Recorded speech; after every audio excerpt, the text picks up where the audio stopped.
안녕하세요. 주식과 경제 공부하는 주경재입니다. 주경재 TV에서는 리포트가 없는 종목들로 선정한 내용이며 종목 추천이 아닌 종목에 대한 다양한 정보를 공유하고자 합니다. 아직 움직이지 않은 종목을 발굴하는 시간이 되기를 기대합니다. 좋은 수익률의 보탬이 되기를 바라는 마음에 영상 시작하겠습니다. 본격적으로 들어가 보겠습니다. 지난 시간에 이어 오늘은 재무제표를 살펴보도록 하겠습니다. 이번 영상에서는 한동화성의 재무제표 분석, 차트 분석, 목표 주가 설정 이렇게 세 가지를 알아보도록 하겠습니다. 재무제표 중 종목 선정에 필요한 요소 몇 가지를 추려보았습니다. 매출 및 영업이익, 자산, 현금 흐름, 배당입니다. 매출 및 영업이익은 기업의 수익성과 성장성을 확인하고 자산은 자본과 부채의 합을 뜻하는데 이것으로 기업의 활동성과 안정성을 확인할 수 있습니다. 현금 흐름으로는 기업 패턴을 분석할 수 있는데 이 패턴으로 우량기업, 성장기업, 부실기업 등을 가려낼 수 있습니다.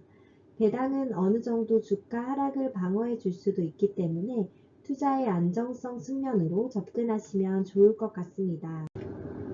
이 표는 제가 전자공시와 네이버 증권 등 여러가지 투자 정보를 기반으로 중요한 정보를 요약한 표입니다. 한동화성의 최근 3년간 재무제표를 살펴보면 안정적인 성장을 하는 모습입니다. 매출액도 잘 늘어나고 영업이익과 영업이익률에도 개선이 되면서 단기 순이익에도 좋은 영향을 미치고 있는 것을 볼 수 있습니다.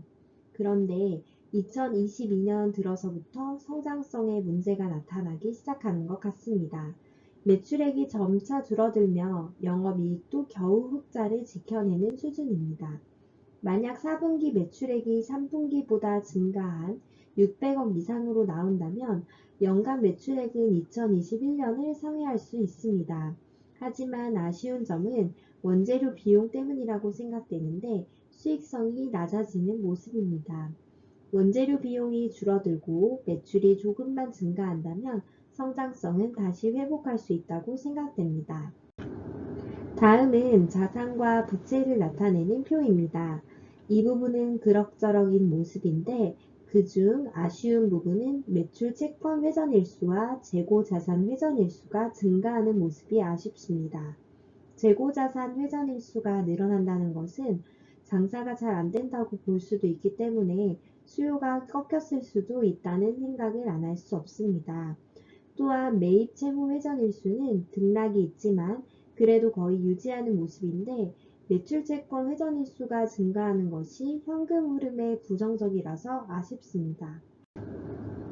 위에서 본 내용 중 무슨 회전율, 회전일수가 세 가지 나오는데 보시는 화면과 같이 되는 것이 기업에 긍정적입니다. 이 부분은 제 영상을 몇 번 보셨다면 이제는 다 아실 것이라고 생각하고 간단하게 설명 후 넘어가겠습니다. 재고자산 회전율과 매출채권 회전율이 높으며 매입채무 회전율이 낮은 것이 좋습니다. 그 결과가 오른쪽의 회전일수 상태입니다. 이번에는 안정성과 수익성을 볼 수 있는 지표입니다. 보시는 것처럼 유동비율과 당좌 비율은 좋습니다.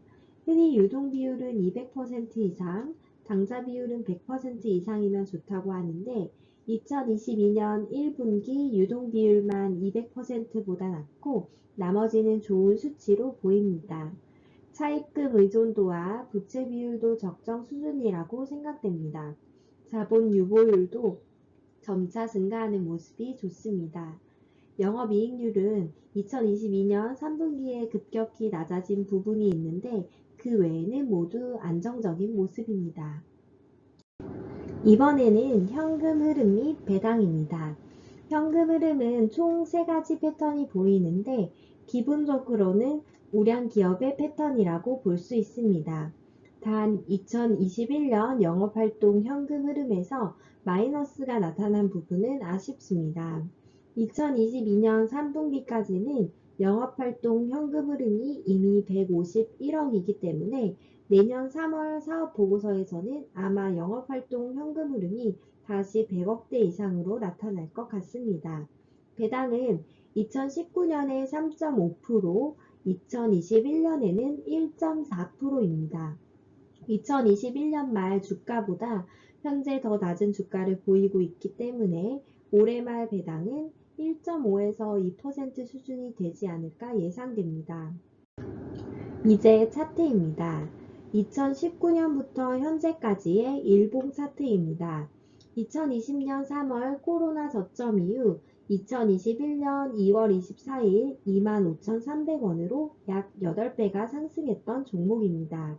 이후 하락하다가 2021년 10월 전고점을 돌파하며 26,000원까지 상승했습니다.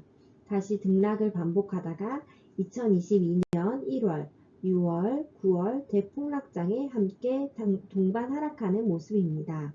다행히 6월의 저점을 9월에도 지켜내며 11,300원 수준의 바닥이 어느 정도 형성된 것으로 보입니다.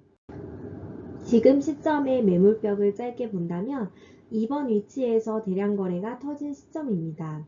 대량 거래 후 급등하고 이틀 뒤 제자리를 만들었습니다.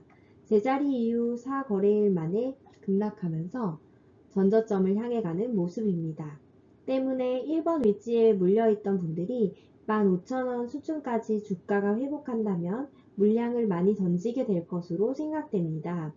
또한 2번 위치에 거래량은 없지만 쭉 흘러내린 구간에서도 많은 주주분들이 있어서 이 부분이 겹치는 15,500원까지가 넘기 힘든 산 같아 보입니다. 2017년부터 지금까지의 월봉입니다. 1번의 위치가 코로나 저점인데 주가는 3,000원입니다. 이전에도 7,500원 수준이었으며 코로나 이후 급등하고 현재는 하락하는 추세인 듯하지만 저는 횡보 구간이라고 생각됩니다. 2번과 3번 위치에서 두 차례 급등이 나왔지만 4번 자리에 보이듯이 저점을 지켜내는 모습입니다. 월봉 기준으로 6월 11,300원, 7월 11,550원, 9월 11,800원, 10월 11,950원, 11월 현재 12,250원입니다. 때문에 단기적으로는 하방으로는 11,300원 수준까지 열려있다고 생각하시면 좋을 것 같습니다. 그렇다면 PER, PBR 등의 밴드 차트와 함께 목표 주가를 설정해 보겠습니다.